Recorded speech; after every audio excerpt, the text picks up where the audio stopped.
Rapidamente conversando com vocês sobre utilidades da técnica do DNA recombinante e conversando, por exemplo, sobre você colocar o gene para insulina numa bactéria, esperar a bactéria produzir a insulina e dar a insulina para o diabético. Alguém poderia questionar, Landim, que tal ao invés de eu colocar o gene para insulina na bactéria, esperar a bactéria fabricar a insulina e dar a insulina para o diabético, que tal colocar o gene para insulina diretamente no diabético para ele voltar a produzir insulina? Dá para fazer isso? Claro que dá, moçada. Dá para transferir DNA de qualquer indivíduo para qualquer indivíduo, não interessando a espécie, inclusive de humanos para humanos. E com isso, teoricamente, eu poderia pegar o gene para insulina, colocar no amigo diabético, para ele voltar a fabricar a insulina dele. Sendo, moçada, que o nome disso é terapia gênica, gene terapia, a correção de defeitos genéticos através da inserção dos genes apropriados. Pela inserção, pela adição dos genes adequados, dos genes apropriados, aqui nesse caso. Entretanto, o grande problema em relação à terapia genética, em relação à gene terapia é: como é que eu vou colocar esse gene? Porque, por exemplo, o amigo diabético, ele já está adulto. Uma vez que ele está adulto, ele tem lá trilhões e trilhões de células. Aquele lance, por exemplo, de você pegar uma agulha e furar a célula e colocar o DNA recombinante lá dentro, cara, daria muito trabalho, né? Porque, por exemplo, será que uma célula do amigo diabético fabricando insulina seria suficiente para curar a diabetes dele? Nem a pau, né? Uma célulazinha fabricando insulina produziria uma quantidade irrisória de insulina. Teria que ser um grande número de células. Pegar a agulha e furar, talvez não todas as células do cara, mas o número significativo, milhões e milhões, é completamente inviável. Então, nesse caso, o lance lá da microinjeção já não é adequado, né? Você chegar e utilizar a agulha para furar milhões de células é inviável. Aquele lance, por exemplo, lá da biobalística, o uso, moçada, do canhão, da pistola de genes, também é chamado desse jeito. Ora, moçada, isso aqui não é muito preciso, né? Que eu coloco lá os genes, né? Não me garante que deu certo ou não. Então isso aqui também não é garantia. Então eu quero um cara que ele consiga colocar o DNA recombinante dentro das células-alvo, não todas. Eu não quero que coloque aleatoriamente, não quero que coloque na doida, porque não é qualquer célula que teria que fabricar insulina, né?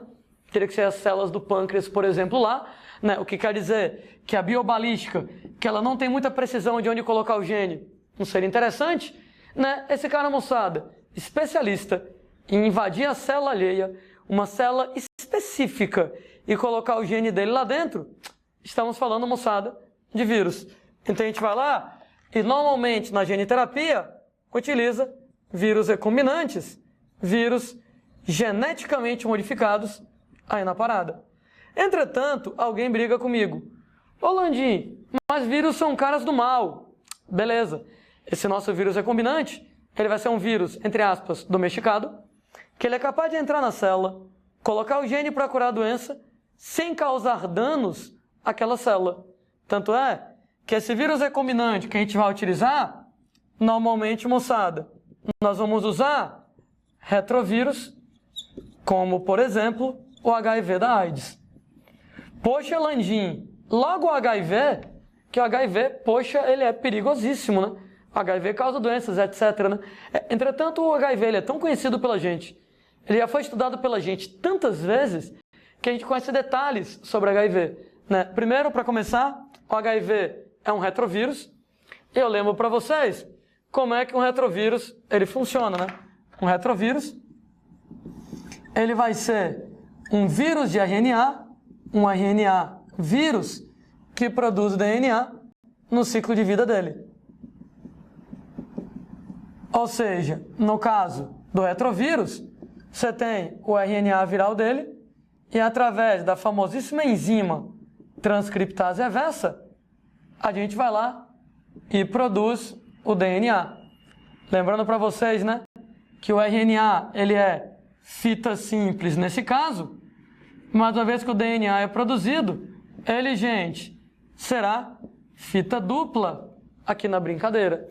Como é que a transcriptase reversa funciona? Beleza, né? Só lembrando para vocês, rapidamente, como é que ela vai estar trabalhando, né? Eu vou pegar uma determinada cadeia de RNA e ela vai trabalhar em duas etapas. Na primeira etapa, ela pega aquele RNA do vírus e faz uma cópia em DNA.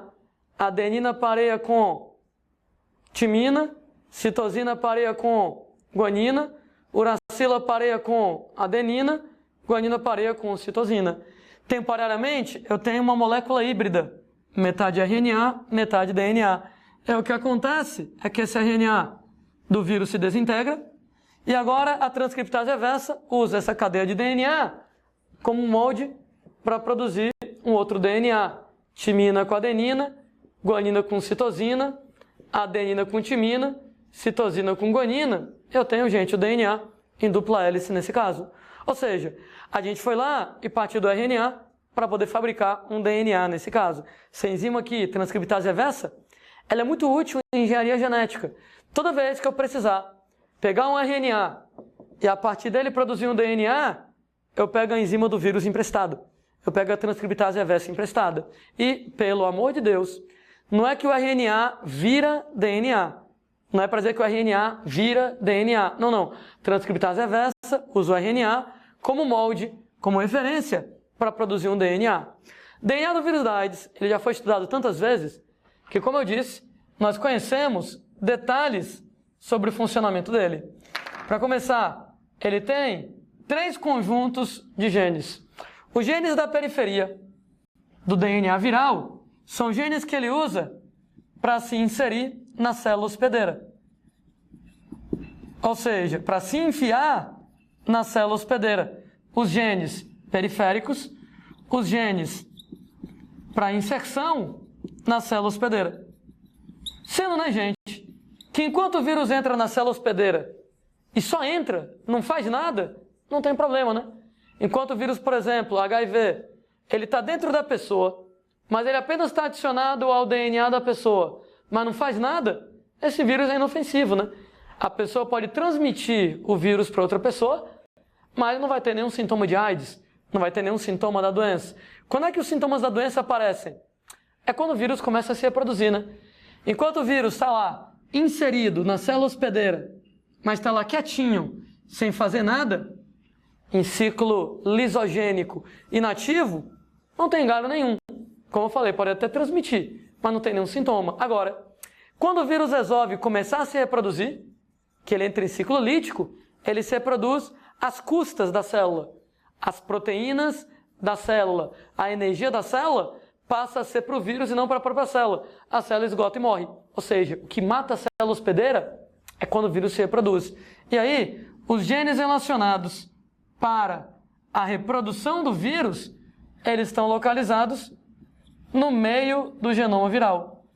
Gente, como é que eu faço para, entre aspas, domesticar o vírus? Como é que eu faço, moçada, para pegar o vírus do mal e transformar ele em um vírus do bem? Muito tranquilo. Eu vou pegar minha tesoura de DNA, as chamadas enzimas de restrição, vou cortar aqui, enzima de restrição, vou cortar aqui, e uma vez que a gente cortou, a gente remove os genes para reprodução viral. Eu simplesmente tiro isso aqui do meio. Ah, e agora, moçada, pego o DNA humano. Ora, lá no DNA humano, nós vamos ter o gene para a insulina. Então, uma vez, um pedacinho de DNA humano, onde você tem o gene para a produção de insulina. Novamente, moçada, eu vou pegar a minha tesoura de DNA, enzima de restrição, corta aqui, enzima de restrição, corta aqui, e com isso, moçada, a gente vai lá, corta o gene para insulina, descarta isso do DNA humano. E agora eu vou brincar como se fosse de montar um brinquedo de Lego, né? Montar as pecinhas, né?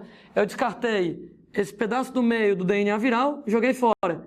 Então vou pegar as extremidades do DNA viral, vou pegar as extremidades do DNA viral de um lado e do outro, e vou agora acrescentar o gene para a insulina humana aqui na brincadeira.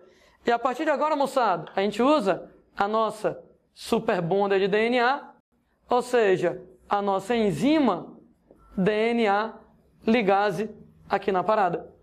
Ora, a partir de agora, moçada, quando a gente soma o material genético do vírus com o material genético da célula humana, agora eu tenho o meu vírus recombinante. Esse vírus recombinante, gente, ele é um cara, gente boa. Ele é capaz de entrar na célula hospedeira, de inserir o DNA na célula hospedeira, só que ele é incapaz de se reproduzir. Ou seja, ele entra e não sai de lá. Ele entra e não consegue causar danos à célula hospedeira. Ele fica em ciclo lisogênico permanentemente. Ele se enfia lá, mas como ele agora não vai se reproduzir, ele não entra em ciclo lítico, ele não danifica a célula hospedeira. E detalhe, ele entra, não se reproduz, não danifica a célula e ainda leva o gene que me interessa, no meu exemplo aqui, o gene para a insulina. E agora, moçada, esse vírus é um vírus gente boa. Eu vou dizer para vocês que ele agora é um vírus recombinante. Ele apresenta o gene para poder entrar na célula hospedeira, se ligar a ela, não se reproduz, não causa dano nenhum, inclusive leva um gene para corrigir uma determinada doença. Tudo bem, devo admitir que eu estou usando aqui o exemplo insulina para diabetes, mas na prática eu não sei curar diabetes desse jeito. Landy, por que eu não sei curar diabetes desse jeito? Porque, cara, na verdade, para você fabricar insulina, você não fabrica insulina em qualquer momento. Alguém lembra lá em que momento eu fabrico insulina? Eu fabrico insulina quando a quantidade de glicose no sangue está alta. Então, na verdade, para eu poder curar a diabetes de alguém com isso aqui, cara, eu não sei fazer isso. Eu vou ter que colocar genes para poder medir a quantidade de glicose no sangue, para poder calcular a hora correta de liberar a insulina e os genes de insulina. Não, nós não sabemos fazer isso. Nós não sabemos como colocar lá os genes para medir a quantidade de glicose no sangue, para detectar que a glicose está alta e que a insulina tem que ser liberada. Então, eu não tenho como curar diabetes com esse caso, né? Mas aí, eu vou chamar aqui então de gene de interesse, porque tem alguns casos, moçada, que a gente pode então estar tratando nessa situação. Como é que a gente vai fazer agora para colocar o vírus para poder tratar a doença? Tem duas técnicas dentro da terapia gênica. Número 1, uma técnica chamada de técnica ex vivo, fora do ser vivo. Gente, a técnica ex vivo, ela vai trabalhar em 3 etapas. Número 1, a gente vai lá e remove células do indivíduo doente. Uma vez que a gente remove as células do doente, segunda etapa, em meio de cultura, ou seja, fora do corpo, a gente vai lá e aplica o vírus recombinante. E aí, moçada, num terceiro momento, a gente vai lá e devolve as células já modificadas para o paciente, para o indivíduo doente. Ora, ao invés de colocar o vírus diretamente em você, a gente vai lá e tira as células, remove as células do doente, no meio de cultura, no tubo de ensaio, aplica o vírus, e depois que o vírus entra na célula, eu devolvo as células já modificadas para o indivíduo doente para poder curar a doença dele. Qual é a vantagem disso? Evitar que o sistema imunológico enxergue o vírus em você. Porque eu sei que esse vírus é inofensivo. Espero eu. Você também sabe que esse vírus é inofensivo. O vírus recombinante, ele entra na célula hospedeira, coloca o DNA de interesse, mas, moçada, não se reproduz, não mata a célula hospedeira. Eu sei disso, você sabe disso, entretanto, o sistema imunológico pode não saber. Porque para você modificar um número significativo de células, você vai precisar aplicar um número significativo de vírus. Quando você pega uma doença, entra meia dúzia de 3 ou 4 vírus em você. Só que meia dúzia de 3 ou 4 vírus iria, moçada, modificar meia dúzia de 3 ou 4 células. Para poder modificar um número significativo de células, milhões e milhões de células, eu vou ter que usar um número significativo de vírus. Milhões e milhões de vírus. Daí, uma coisa do seu sistema imune vê 3 ou 4 vírus entrando. Outra coisa, ele vê 1 milhão de vírus entrando. Um arrastão de vírus entrando. O sistema imune não vai querer saber se aquele cara é gente boa ou não. Ele vai partir para poder combater, né? E pode ser que não dê certo. De maneira, moçada, que a grande vantagem em relação à técnica ex vivo nessa situação é que evita reações imunes contra o vírus. Evita reações imunológicas contra o vírus. Repito, o sistema imune não enxerga o vírus, né? Eu tiro a tua célula, quando a célula estiver no tubo de ensaio eu boto o vírus, só depois que o vírus já está dentro da célula é que eu devolvo a célula para você. Nesse caso, moçada, o sistema imune nem vai ver o vírus, então não vai ter perigo dessas reações imunológicas contra o vírus. Essa é a grande vantagem. A desvantagem é que eu não posso fazer isso com qualquer tipo de célula, né? Por exemplo, se é uma doença de olho, não dá para tirar teu olho, aplicar o vírus e devolver o olho. Se é uma doença, por exemplo, de coração, não dá para tirar teu coração, aplicar o vírus e devolver o coração. Isso aqui só pode ser utilizado em células de fácil remoção. Células facilmente removidas, né? Células facilmente removidas. Opa, um exemplo muito bacana para a gente estar analisando. É o caso, por exemplo, de medula óssea. Não por acaso, a primeira cura genética da história, ela vem exatamente, moçada, através de cura de doenças relacionadas com a medula óssea. Foi em 1990 que uma menininha, ela foi tratada e curada com sucesso por uma doença chamada de síndrome da imunodeficiência combinada severa. A síndrome da imunodeficiência combinada severa também é conhecida com o nome de doença da bolha. E, moçada, ela é a falta genética de uma enzima chamada de adenosina desaminase. Calma, relaxe quanto ao nome da enzima adenosina desaminase, também apelidada de ADA. E essa enzima, adenosina desaminase, ADA, ela é fundamental ao funcionamento do sistema imunológico. Ou seja, quem tem, moçada, a doença da bolha, não tem a enzima ADA, o sistema imune não funciona. Daí o nome síndrome da imunodeficiência combinada severa. Não tem a AIDS, que é a síndrome da imunodeficiência adquirida. Adquirida porque ela é adquirida por um vírus, né? Aqui não, você já nasce com ela e ela é extremamente violenta. Tão violenta que nos anos 80, um menininho que nasceu com essa doença, o David, na verdade, nasceu no final da década de 70, né? O David, né, ele tinha essa doença, qualquer doença para ele era muito problemático, porque o sistema imune dele era zero. O médico dele, a família dele resolvem criar ele dentro de uma bolha de plástico gigante. A bolha de plástico, ela era esterilizado o ar, a água, o alimento. Todo mundo que ia brincar com o bebê, né, trocar a fralda do bebê dentro da bolha de plástico, tinha que usar uma roupa esterilizada especial. Quando ele tinha que sair da bolha, ele tinha que usar uma roupa esterilizada especial para não entrar em contato com nenhuma doença, né? Com todos esses cuidados, infelizmente, ele ainda viveu mais ou menos uns 7 anos de idade, porque, caramba, é impossível você evitar completamente o contato com micro-organismos. Fizeram até um filme com a história desse menino, né? A história lá do David, o menino da bolha. Talvez alguém já tenha assistido lá na sessão da tarde dessas da vida. E aí, pessoas, a doença acabou ficando conhecida com esse nome, doença da bolha. O David, coitado, ele morreu lá em 1984, né? 6 anos depois, em 1990, pegaram a menininha com a mesma doença e conseguiram curar a menina, né? Como é que a moçada vai lá e faz a cura da doença da bolha? Número 1, remove as células da medula óssea da menina.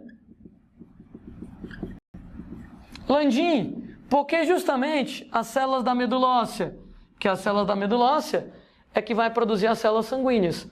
E o problema com o sistema imunológico não tem a ver com os glóbulos brancos, o sistema imunológico não tem a ver com os leucócitos. Quem é que fabrica isso, moçada? Medula óssea. Então, você vai lá e remove as células da medula óssea. No segundo momento, a gente vai lá no meio de cultura, fora do corpo da menina, a gente vai lá e aplica o vírus recombinante com o gene que falta para a menina, com o gene para a produção de ADA, com o gene para a produção de adenosina desaminase, e, gente, num terceiro momento, a gente vai lá e devolve as células já modificadas para a medula óssea da menina. No que você devolve as células já modificadas para a medula óssea da menininha, o resultado, a medula óssea agora, ela passa a produzir glóbulos brancos adequados. Então a medula óssea agora passa a produzir leucócitos, passa a produzir glóbulos brancos, células de defesa com a enzima correta, com a enzima ADA, normais. E a menina, moçada, ela sobrevive. Aliás, até a última vez que eu li sobre a história da menininha, ela ainda estava viva, claro, né? Adulta já, isso aí foi posto em 1990, aí na parada. E, gente, a primeira cura genética da história da humanidade, né? A primeira doença genética curada na história lá da humanidade, né? É claro que isso aqui é uma técnica extremamente cara, né? Super complicada lá no final das contas. Não, a gente não encontra isso aí, né, no SUS, não encontra isso aí na UPA, infelizmente, né?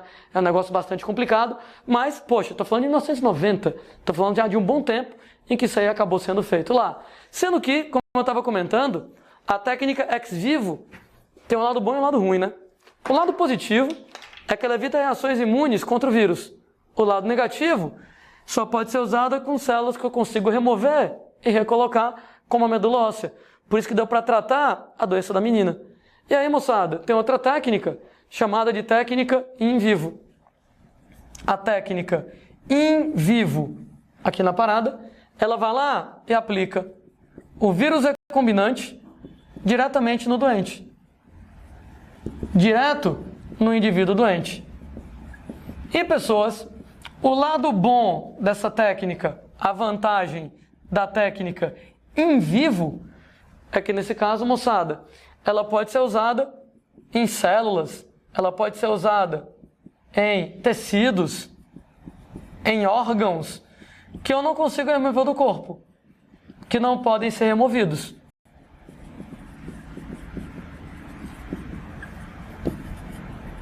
Sendo pessoas que existe um risco em relação a isso.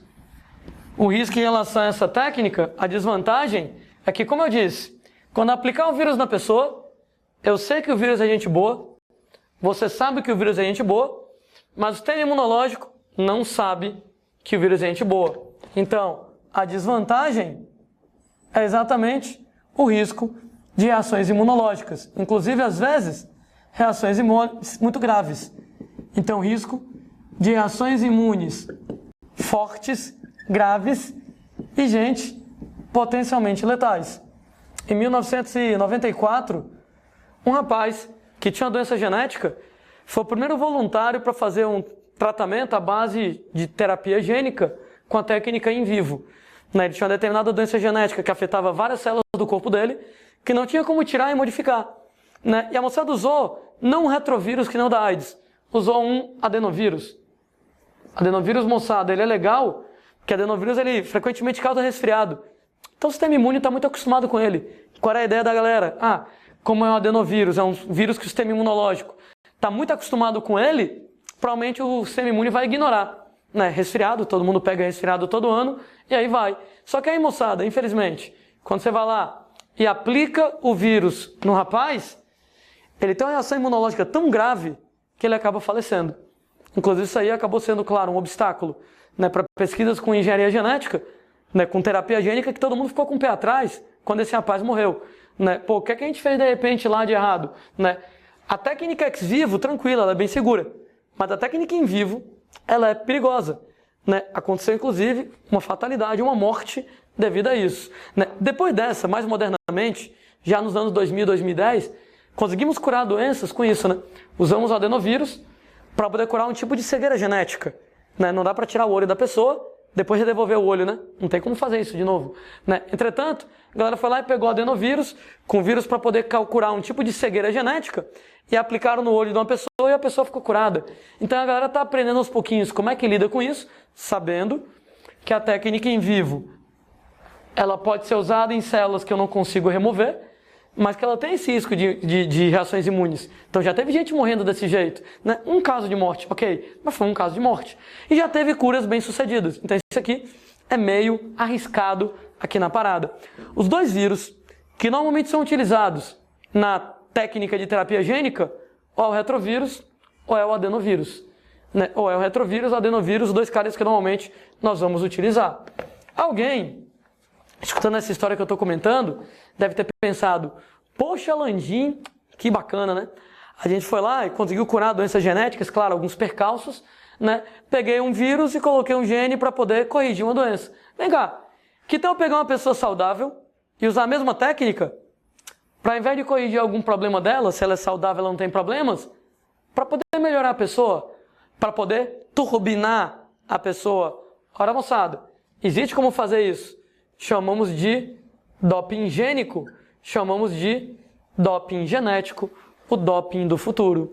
O doping genético, moçada, ele usa as mesmas técnicas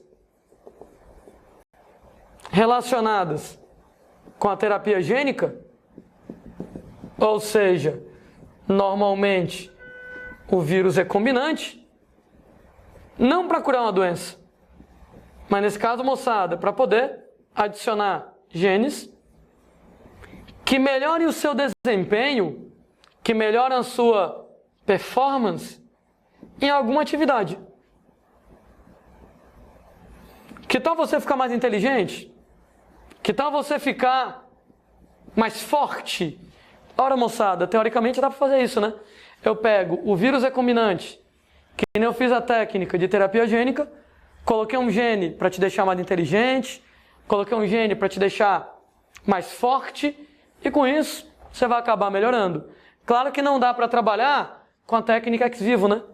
Não dá para tirar teu cérebro, aplicar o vírus e devolver o cérebro, né? Não dá para tirar teu músculo, aplicar o vírus e devolver o músculo, né?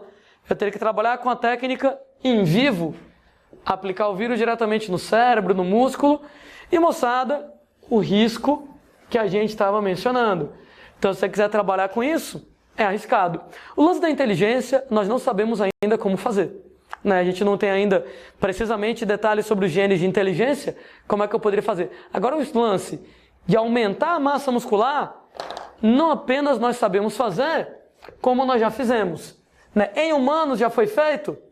Não sei. Se alguém fez, não vai dizer. Doping, né?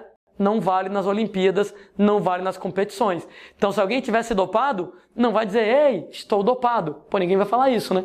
Agora, já fizemos, moçada, em rato, em cachorro, em vaca, né? E nesses caras, moçada, a galera já fez modificações genéticas no sentido de deixar o cara bem mais forte, bem mais musculoso.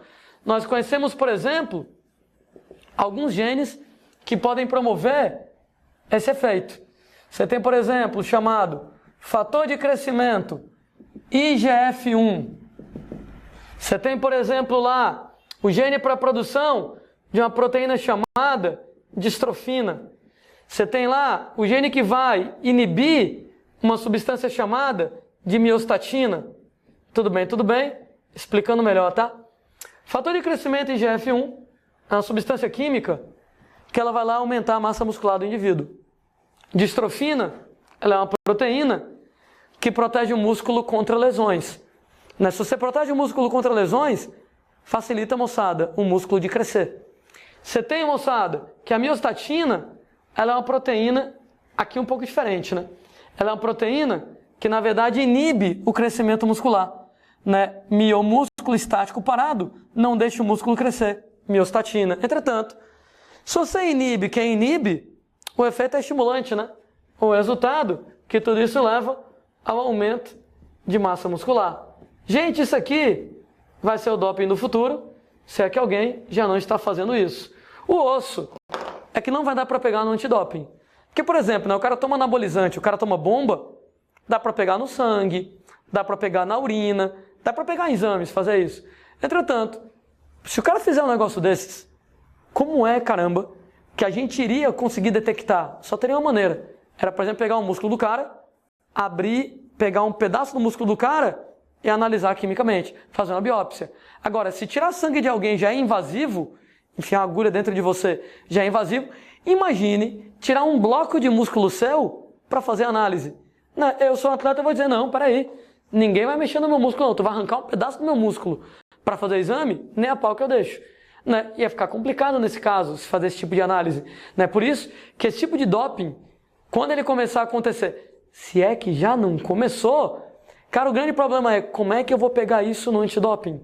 Como é que a gente vai pegar um negócio desses no antidoping? Eu vou lá e aplico algum desses genes em mim, ou combinações desses genes, eu vou ficar musculosão, né? Inclusive você pega lá na apostila, tem lá fotografia lá de uma vaca geneticamente modificada, desse jeito, a vaca, uma montanha de músculos lá na parada, né? E só dá para saber isso se você pegar um bloco de músculo dela e analisar quimicamente. Difícil nesse caso lá de você pegar.